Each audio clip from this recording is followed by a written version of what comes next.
Hunt's pork and beans pouch. Available in 100 grams and 230 grams.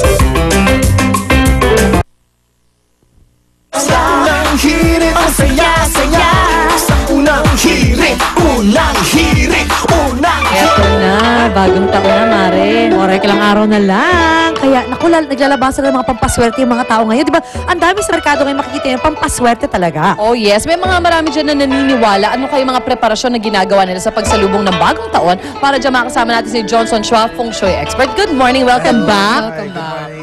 Okay, so ano nga ba dapat ang mga isasabit natin sa bahay natin para swerte yun tayo sa darating na 2012?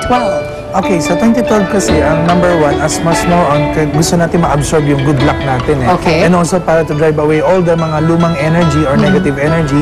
First of all, mas maganda kung meron din tayo naka-display na mga bagwa. Okay? Bagwa. Yeah, bagwa. Or in Chinese is pakwa.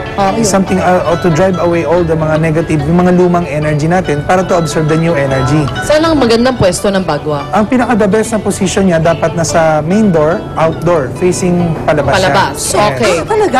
Pang-reflect, pang-deflect. Yes, the first door. So para, yung bang ano niya is para pag nakita ng multo sarili niya tatakbo siya, ganun ba yun?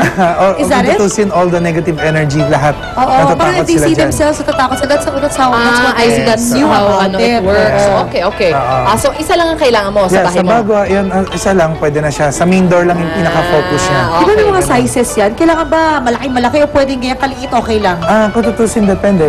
For this one, yung ordinary door, pwede na siya. Like yung mga condo. Pero pag medyo bigger yung door, bigger bagwa, mas better. Kasi mas marami kang gusto sana i-absorb papasok at mas Yes, marami kang gustong para to tanggalin drive palabas. out. Alright. Sure. Oh, mura lang naman ba itong mga ganito? Mostly mga ganitong klase, nagre-ranging siya 40 and above. 40 pesos? 40 pesos? 40 pesos. Like this Oh, one's only 40 Oo, pesos. ang fair tayo na reaction It's going up. Yeah. Kasi reserve na to. Reserve.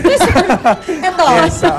And this one naman is meron tayong mga tinatawag na mga coins, metal coins. Originally is 5 coins, pero meron din mga 6 coins, may 8 coins.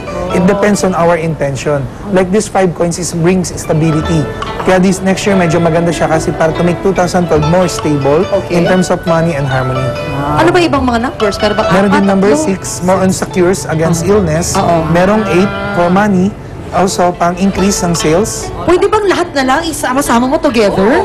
Pwede rin, pero per tali siyang style. So itong daming tali, okay. Yes. Saan ilalagay naman to? Ito pwede siya ilagay sa door, as a main door also. Main door also. Pwede rin siya sa mga bedroom door. Feeling ko mabibigat yung main door namin sa dami na isasabit ko sa kanya this year. Pare, baka pag pumunta ako sa bahay, pag nakasabit ang bago, matakot. Hindi naman, hindi naman. Ikaw yung swerteng papasok dapat. Alright, ito. So, nakikita ba na parang even kunwari mga Pinoy, traditional Pinoy, kunikuha na rin yung mga beliefs ng Yes. Chinese in terms of luck, ano? Yes.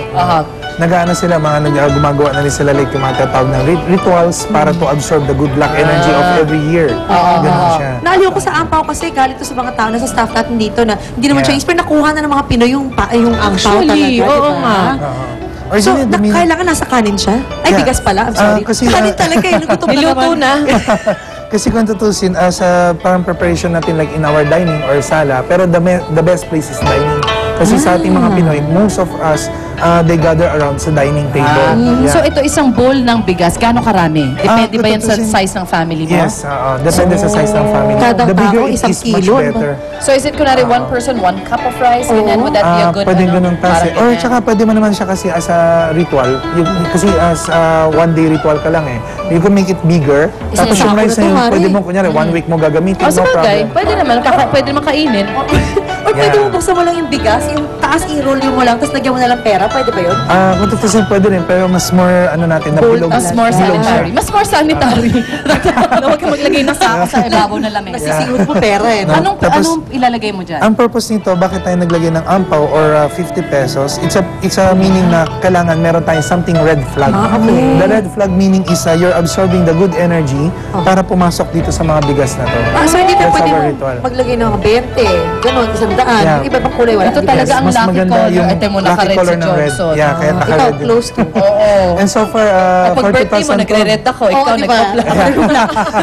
so, and also for 2012 kasi, our lucky color is red. Each represent fire energy. Talaga? Yeah, For meaning the of Chinese, compassion, mga ganon. Yeah. Alright, Kasi for alright. fashion, yellow naman. Oo, iba-iba naman Iba yun. ang fashion. Yellow is Samahin also good. natin. Yellow is Yellow's also also good. good. Yellow represent earth. Red and yellow kung tutusin. Alright, Parang fantastic. fast food ito.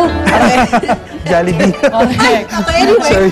Okay. So far, tapos meron din tayo mga mga malalagkit, like this one. Or in Chinese, we have also like mga tikoy. Mga ganun. It represent para sa good bonding ng family natin. Sa atin, sapin-sapin, marami naman iba't ibang Yes, any kind as long as anything na it's sticky. malagkit. Alright. Yes, And then we have these. And we have like rock salt. That's more on to cleanse the area. Ayan ang Absorb iodized. yung mga Iba yung negative iodized. energy. Yung iodized hindi masyado maganda. Better ito. Mas better yung rock kasi hindi siya processed. Mas coarse. Okay. Ganun siya. More organic the More better. organic. Ganon. better. And then Yeah. this one, sugar. And sugar naman para always matamis ang pagsasamahan. Oh, yung sweet. Yun na, perfect. Yeah. And cotton balls. Cotton kasi it's represent siya magaan. So parang it makes your life more magaan and healthy. Oo nga. Okay, I never thought of, I wouldn't think of putting this. Ito mga alalagay ko, pero Yeah. cotton, magkaan ang dating. Yes, Alright. Maglilinis na lang ng bukol. Useful pa. Ang mga fruit sa inyo ba galing, sa Chinese ba galing to, sa Filipino, or is this a universal thing? I think it's more on the universe part kasi it's more on like in Chinese we represent kasi more on sa bilog is money. Yes. And every fruit has their own meaning. Like meron tayong tinatawag na ket-ket which represent gold. Okay? Pera, okay. Oo. And this one is Dalandan origin and Pongkan is also they represent gold kasi all of them are kept. Kahit na in maasim Chinese. to. Yeah. Tapos we have like peras meaning is lie, always come. Lie, alam The mo good yan. energy. Oh! Yeah. We have apple, which is pinko, meaning is everything is ping and safety. Oh, and, yun ang mahalaga peaceful. pala, peaceful. Yeah. Alright, ito nga pala, just to be clear, kasi other people, 12 different round fruits, yung iba 13. Ano bang mas okay? 12, 13? Kung tutusin, I think yun yung medyo konting difference lang. The Filipino way is more on the 13, I think, no? Pero in the Chinese way, we only use 5. Ah, 5? Yeah, originally 5 lang pwede Bakit na. nga ba Saan 13? galing Di ba yung sinasabi 12? nila ang 13 ay malas na number? Actually. Kasi usually 12 for, ang alam ko para lucky every month of the year plus 1. Kumbaga safety ka ng isang okay. pasobra. May pasobra ka. Sa atin, bakit 5? Bakit 5? Sa atin naman 5 kasi it represent for the whole balance. Kasi we have in Feng Shui, we have the 5 elements, wood, fire, earth, metal, water. Kaya kanina explain natin yung 5 coins also, which represent for stability, balance, harmony, lahat na doon. Yung 13th daw, 13th month pay. Pag naglagay na ba 13? Okay, pero yung lima na kailangan talaga ito mga to. So yung Yes. money, We have of course, ket-ket. safety. Okay, Yes, so basically yan. One more thing that we also have like yung pineapple, yung most famous natin sa Chinese.